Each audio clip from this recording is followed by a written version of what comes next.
Yo guys, what's up? It's Kyle here. It's been a minute. I want to talk about TNA.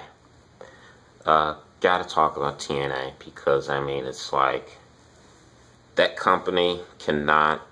They can't catch a break. They really can't. So I'll talk about one thing.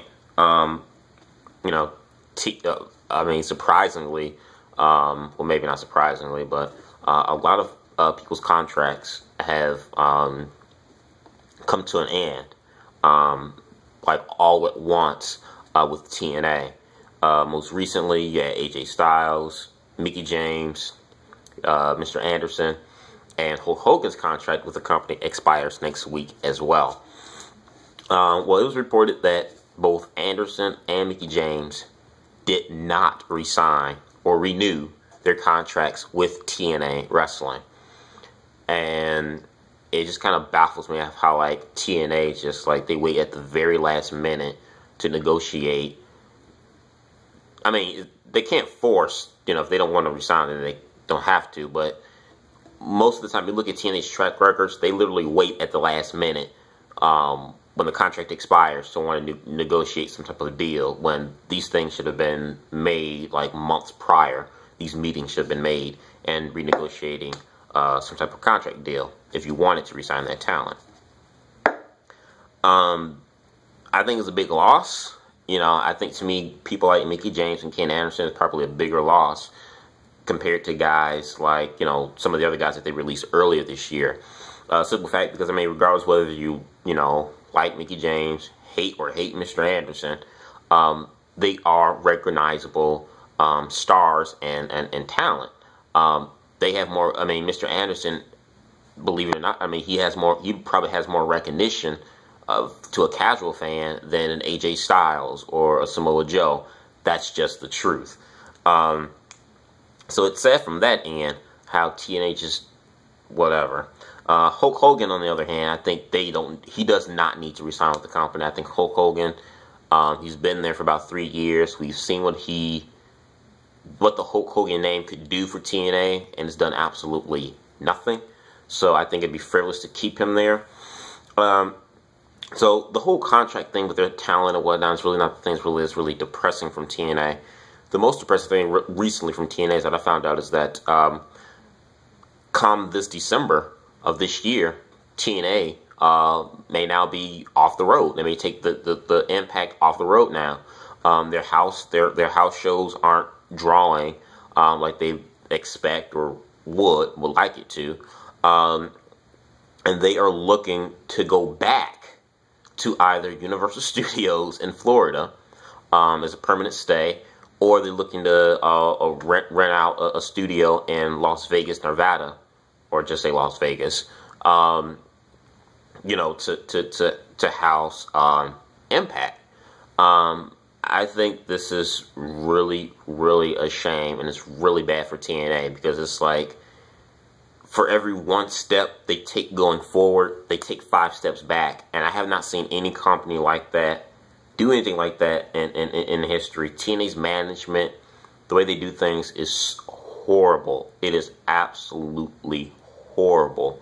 I mean, you can say what you want about WCW in their last dying days, but hell, at least they still drew people in their buildings, regardless, even though they were losing Monday Night Wars to WWE.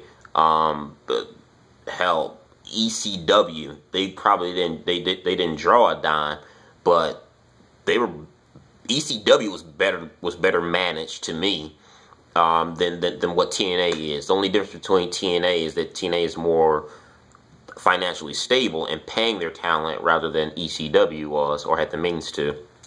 So I think it is just absolutely horrible. I mean, they started going on the road. It was a good thing. It was hot. They come in different crowds. I had a good time when they came into Chicago. And now for them to possibly revert and go back to either Universal Studios or look up Las Vegas, go back to a permanent or temporary place to air their shows is just it's ridiculous. And after hearing this news yesterday, it sets in my mind that TNA, they're not going to grow. I've come to terms with that. You know, I want TNA to grow. I want other wrestling companies to grow and be prosperous. They don't have to be on WWE's level, or no other wrestling company will ever be on WWE's level anyway. But, you know, I do want other wrestling companies to grow where, you know, they can be prosperous and they could get their names out there and be better off than what they were starting off. But with TNA, it's like, I mean, they've been out for 11 years now, and it's like, you would expect, I mean, even with 11 years, that they would be better off now than what they were 5 years ago or 3 years ago. It's really, really sad to say that. Not to sad to say, but it's really sad to see that coming from TNA. And just hearing that they may go back to, you know, doing what they did before, it just lets me know TNA are never going to get their feet off the ground. They're always going to be in the bush leagues. TNA aren't going to grow. They're not going to grow. They're going to stagnate. They're going to stay where they're at, and they're going to be where they're at for years.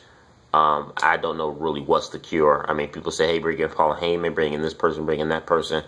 I really don't think there's anybody that can really save TNA. I think the one thing that needs to change with TNA inwardly is head management. Dixie Carter does not need to own TNA. I think somebody with some money, who has more money, I would say, more money than Dixie, that can afford to take TNA out on the road and whatnot, I think would be better beneficiary to that company, because Dixie she just doesn't know. So I don't know. But you guys give me your thoughts.